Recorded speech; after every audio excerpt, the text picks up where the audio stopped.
Hello everyone, this is my review of the Dash Ice Shaver Machine. Got the kind of greenish one here.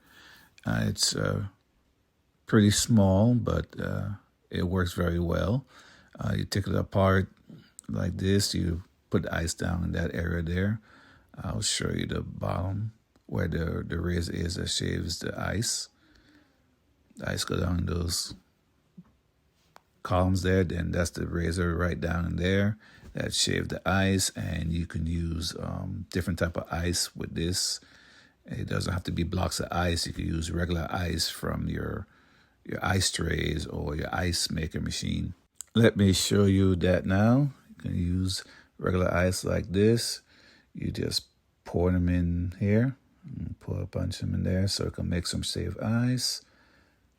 And you put the cover back on top, and the cover is your switch. That little lever goes in there, and you turn the cover and it turns on and starts shaving the ice.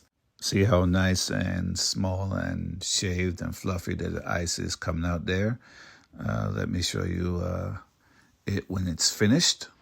Okay, we're done shaving all that ice, and see how it comes out nice and fluffy and nice for a snow cone or whatever you like to mix it in with.